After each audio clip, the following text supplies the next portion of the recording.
Hi, I'm Dr. Vossen, the city's doctor. It's that time of year again for your annual flu shot. And with COVID-19 still around, it's just as important to stay up to date with your COVID-19 vaccinations. COVID-19 and the flu have similar symptoms like fatigue, body aches, headache, sore throat, congestion, and runny nose, and both can make you severely ill.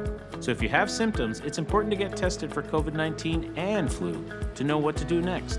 The new, stronger COVID-19 booster and the annual flu vaccine are available at doctors' offices, pharmacies, and vaccination sites across the city.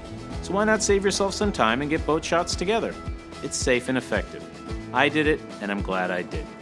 The time to get your COVID-19 booster and flu shot is now. For more information on flu, visit nyc.gov/health/flu, and for more information on the COVID-19 vaccine, visit nyc.gov/COVID-vaccine.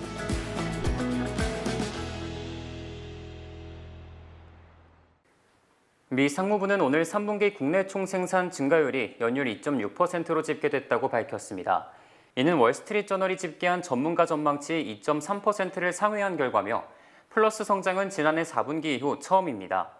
지난 1분기 마이너스 1.6%, 지난 2분기 마이너스 0.6% 각각 후퇴한 미 경제는 두 개 분기 연속 마이너스 성장이라는 기술적 경기 침체의 정의를 충족한 바 있습니다. 물론 튼튼한 고용시장과 미국인들의 소비 여력을 고려할 때 진정한 경기 침체와는 거리가 멀다는 견해가 지배적이었지만 이날 발표는 시장에서 통용되는 경기 침체의 기술적 기준에서 탈피했다는 의미가 있습니다. 무역 수지 개선과 여전히 강한 소비자 지출이 미국의 성장률을 다시 끌어올린 원동력으로 분석됩니다. 도이치뱅크는 경제전망 보고서에서 미국 실업률이 내년에 6%까지 급등해 실업자가 400만 명이 더 늘어나 1,000만 명에 달할 것으로 전망했습니다.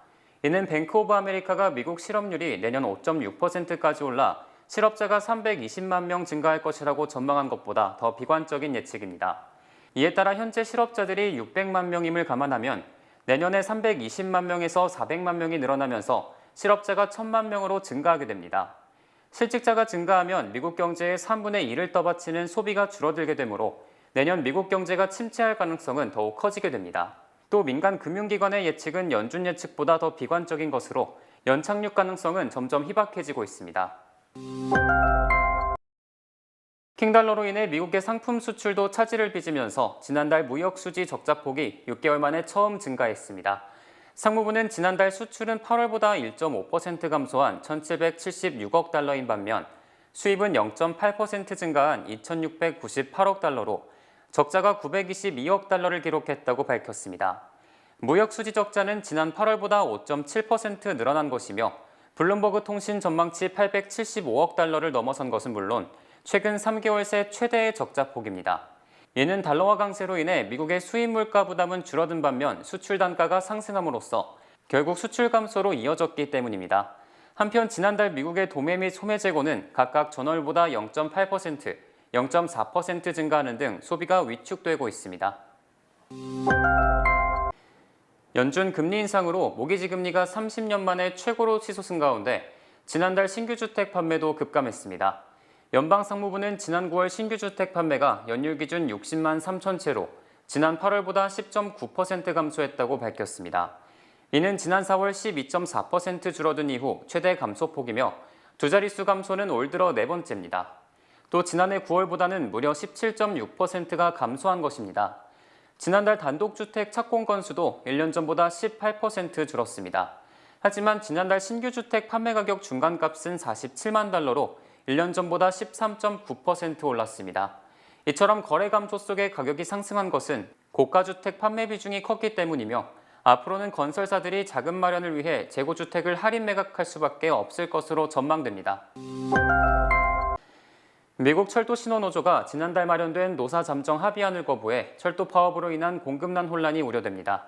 철도의 설치, 유지, 보수 등을 담당하는 노동자 6천여 명이 가입한 철도신호노조는 노사 잠정 합의안에 대한 찬반 투표를 실시했으나 60.6%의 반대로 합의안이 부결됐습니다. 노사 잠정 합의안은 지난달 15일 파업 하루 전 마라톤 협상 끝에 합의한 것으로 임금 24% 인상과 5,000달러 보너스, 병원 진료를 위한 무급 휴가 등이 포함됐습니다.